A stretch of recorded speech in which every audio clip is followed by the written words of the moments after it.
Alors Voilà. Tristan, directeur général de Fun Radio et RTL2, on va te retrouver demain à la une du mag avec un article un peu détaillé, plein de choses qui se passent pour toi, les 40 ans, et puis il y a eu une conférence de presse la semaine dernière.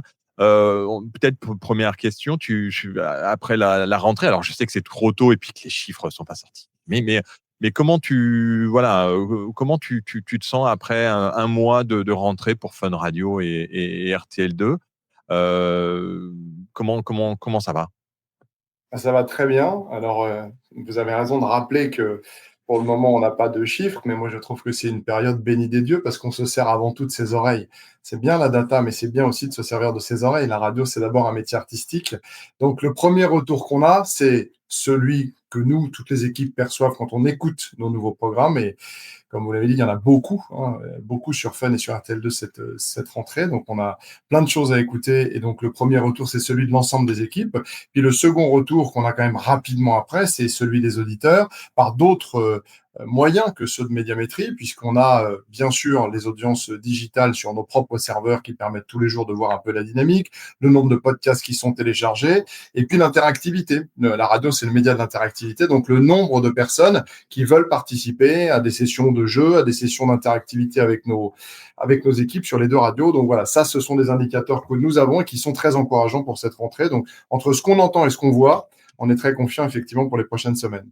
Et alors Tristan, la question que tout le monde se pose, c'est est-ce qu'il y a eu un effet, Cyril Hanouna et en particulier sur Fun Radio? Est-ce que vous avez pu le mesurer, le quantifier, le chiffrer via les différents outils qui sont à votre disposition? Alors, je dirais que d'abord, on n'a pas fait venir Cyril chez nous pour créer un effet.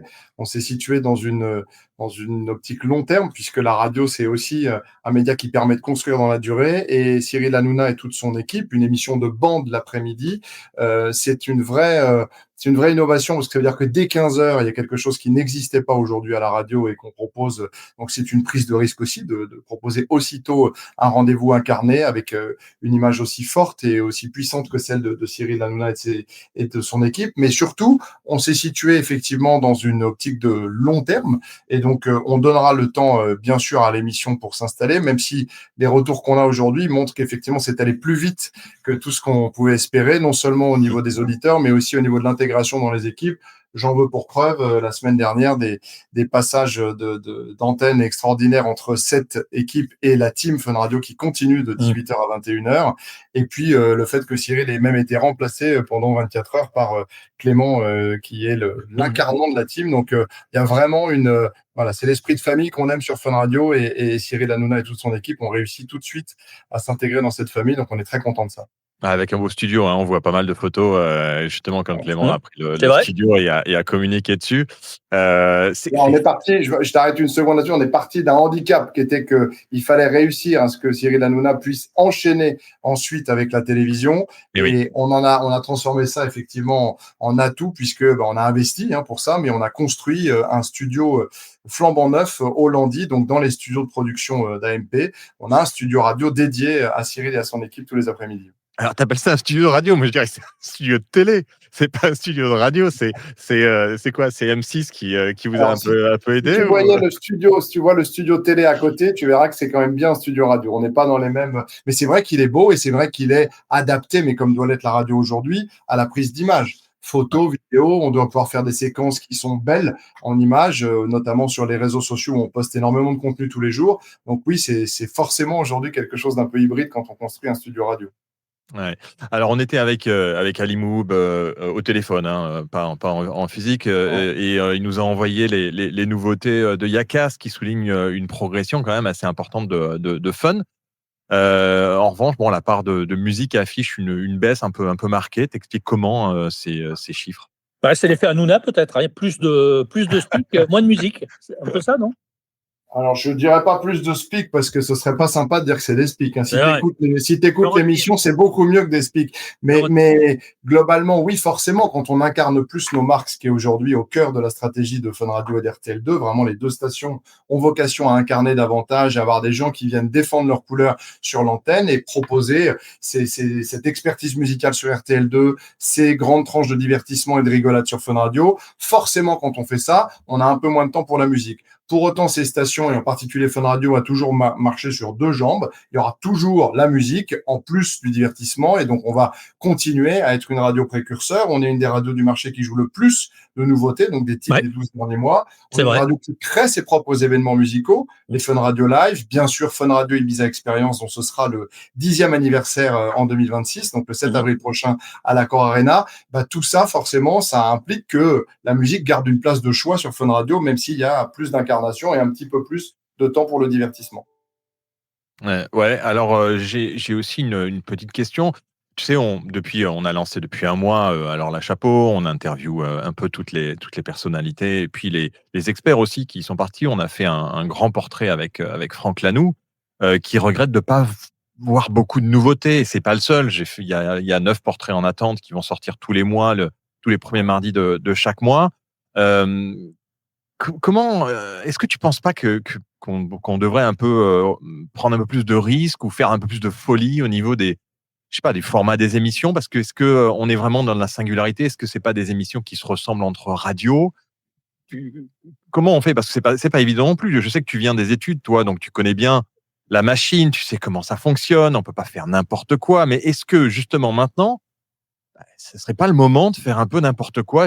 Alors, dans le respect de l'Arcom, hein, on n'est pas, parce que on voit bien que l'audience, ça tombe, que de plus en plus de radios se ressemblent, qu'il n'y a pas forcément beaucoup d'énormes nouveautés. Alors, on peut pas faire comme faisait Franck Lanoux à l'époque, parce que il avait une audience très basse et puis là, ils ont tenté des trucs un peu incroyables. Mais est-ce qu'il n'y a pas quelque chose La question de Philippe, c'est de savoir si tu vas remettre Doc Eddie Fool en soirée. Je retire.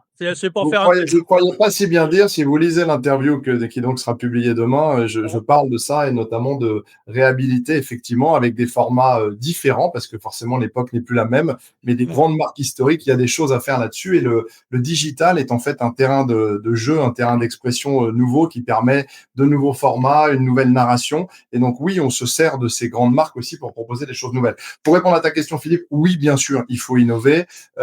On doit innover et en plus on le fait. Alors, chez nous, je pense que vraiment on le fait. Là, cette rentrée le montre. Je le disais, on propose une émission de bande de divertissement dès 15h. Ça faisait des années que ça n'était pas arrivé sur Fun, mais même sur les autres radios, de proposer un rendez-vous. Si vous l'écoutez, c'est quand même très différent de ce qui existe ailleurs. Donc, je crains pas du tout d'être dans quelque chose qui existe déjà. On est différent. Et puis, sur RTL2, je vous donne 2 exemples de cette rentrée. Le premier, l'arrivée d'Ophélie Meunier en hebdo, donc le week-end, pour parler, non pas avec des artistes musicaux, ce que pour le coup RTL2 fait depuis des années et continuera à le faire, parce que je pense qu'on a plaisir à le faire et je pense qu'on le fait bien. Mais Ophélie Meunier, elle va parler avec de musique, bien sûr, de son pop-rock, mais avec des gens qui ne sont pas des artistes musicaux. Et donc, on va recevoir tout le monde sauf des artistes musicaux. Ça, c'est une prise de risque et c'est une nouveauté. Une autre façon aussi d'incarner cette nouveauté, c'est Fabrice Epstein avec un podcast qui s'appelle Rock and Roll Justice, qui va parler des grandes affaires judiciaires dans le rock. Ça, c'est un format inédit en podcast qui va durer 5 à 10 minutes, un épisode toutes les semaines, et on a confié ça à un avocat. Donc, proposer à un avocat de venir parler de musique sur RTL2, c'est quand même innovant. Donc, on fait bouger les lignes.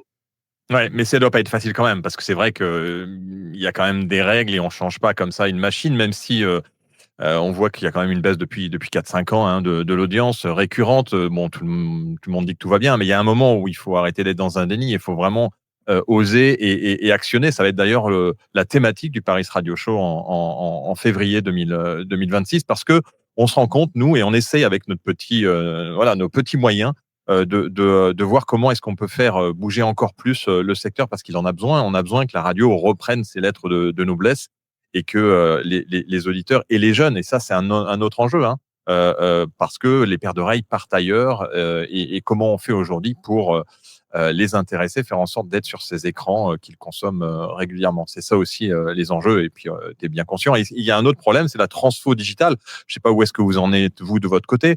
On a justement une masterclass au Radio Tour. Je sais pas si tu auras l'occasion de pouvoir passer au Radio Tour jeudi à Boulogne, au Mercure, mais on fait une mini masterclass sur la transfo digitale, parce que les radios sont pas forcément très très à l'aise sur cette transfo digitale. Quand je dis transfo digitale, c'est être capable de pouvoir capter toutes ces datas qu'on a envoyées à Facebook et à Twitter depuis des années et qu'il faut maintenant arriver à récupérer pour après pouvoir les gérer, les relancer, les amener dans des funnels.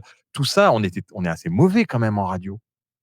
Bah, c'est un média qui doit complètement se réinventer, tu l'as dit. Je pense qu'il est encore à l'aube de ça. On est en train de commencer à le faire. Je pense qu'on le fait quand même beaucoup mieux déjà qu'il y a quelques années. Il suffit de regarder la qualité des produits, parce qu'on parle souvent de contenu, et on a raison de parler de contenu, mais il faut quand même parler aussi du contenant. C'est-à-dire que si on propose pas des sites web, des applications mobiles et des expériences digitales avec nos marques qui soient voilà, à la fois fluide, moderne, efficace, avec un bon son, avec une facilité à retrouver les contenus en replay, bah, on aura beau proposer les meilleurs contenus du monde, ça ne fonctionnera pas. Il faut aussi avoir des produits digitaux qui soient sexy, qui soient puissants, qui soient bien réalisés. Et donc, évidemment, les radios qui, au départ, n'avaient pas cette culture-là, ont dû s'adapter, mais je trouve qu'elles le font et qu'il suffit de regarder l'offre aujourd'hui, en digital, aussi bien en termes de contenu qu'en termes de contenant. J'en parlais tout à l'heure. On a quand même beaucoup progressé. Ça n'a plus rien à voir avec ce qu'il y avait il y a 2 ou 3 ans. Et quand je dis ça, je parle du média en général. Je parle pas que de mes marques, l'ensemble et aussi de solutions d'agrégation comme Radio Player.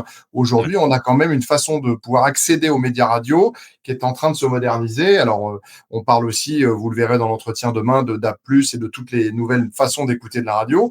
Mais je trouve qu'il y a aujourd'hui de nets progrès, et le média est en train de se digitaliser beaucoup plus vite qu'il ne l'avait fait il y a quelques années. Donc oui, il faut parfois, comme tu dis, qu'il y ait des difficultés, qu'il y ait un peu le feu pour que les gens se mobilisent, et je trouve que maintenant les professionnels du métier sont vraiment mobilisés pour ça. En tout cas, nous on l'est, on sort des produits digitaux et on accélère vraiment là-dessus. Il suffit de regarder les moyens qu'on se donne et le nombre de sorties qu'on fait dans ce domaine-là. Mmh. Dernier truc, et après on te laisse et on enchaîne dans notre hebdo classique. Merci d'abord d'avoir accepté cette Merci à invitation vous. et de te C'est vachement prêter sympa, ouais. à ces questions. C'est super de t'avoir en live. Dernière question, c'est, tu sais, on s'occupe aussi des Media Days avec Havas qui réunit les marques et les agences. Et j'ai eu cette information d'Havas directement qui dit que la radio n'est plus un mass média pour les agences. Elle devient trop fragmentée avec le DAB+, Ouais. le digital, le podcast, la FM, ce qui fait que ça pose aussi quand même un certain nombre de problèmes. Est-ce que c'est aussi quelque chose que tu ressens, ce côté-là, côté publicité, même si c'est pas forcément ta spécialité, mais en même temps, c'est quand même comme ça que vous êtes financé. Donc, est-ce que les agences, tu ressens que ils sentent cette fragmentation ou pas du tout? Non, mais ça, pour le coup, je pense que c'est un peu un faux débat de se dire qu'on n'est plus un mass média parce qu'il y a Ouais. 1 milliard de façons différentes de consommer le média radio. À la fin, et vous le savez bien, les audiences s'agrègent. Médiamétrie travaille d'ailleurs là-dessus avec nous. Il y a constamment des innovations pour justement réussir à prendre en compte toutes les façons d'écouter le média radio. C'est une force pour le média radio de pouvoir être écouté de différentes manières. Et à la fin, on sait agréger, agglomérer. Et ce, c'est aussi le cas, bien sûr, des agences qui sont des bons professionnels. Donc, il n'y a aucun risque qu'elles n'arrivent pas à prendre en compte la radio dans sa diversité et avec toute la puissance des audiences cumulées de tous ces nouveaux modes d'écoute. Donc, je ne crois pas du tout que la radio perdra son statut de mass média parce qu'elle est diverse et qu'elle est capable d'être consommée de différentes manières. Au contraire, je pense que c'est une force pour le média. Ok. Ah, et oui, d'autant plus que c'est des chiffres qui ont été débunkés par Cumulus il y a quelques jours au niveau de la perception moyenne de la portée hebdomadaire de la radio qui était estimée par les agences de pub américaines à 42%. Et en réalité, Nielsen a débunké ces chiffres et indique que la radio touche chaque semaine 87% des Américains. Donc c'est vrai que le prisme, quand on est depuis une agence de com, n'est absolument pas le même. Et parallèlement, la radio reste extrêmement solide sur le plan publicitaire et pas forcément dans l'esprit des agences. C'est vrai, la question est légitime de Philippe, mais la réponse de Tristan l'est tout autant. Hein. Voilà. Et il y a Andrea Rivetta d'Italie qui nous fait la nature omnicanale de la radio. N'est pas une fragmentation, mais une force d'omniprésence. On est bien d'accord. Ce sera le mot de la fin pour. Merci Tristan. Merci beaucoup Tristan. Merci à tous les deux. On espère qu'on se revoit au Paris Radio Show, peut-être au Radio Tour si tu passes par Boulogne. Avec grand plaisir. Tu sais que j'y suis tous les ans. Ouais, super. Avec Merci plaisir. beaucoup. Merci les amis. À bientôt. Bonne journée Tristan. Au revoir. Merci. Ciao. À bientôt. Au revoir. Ciao. Merci beaucoup.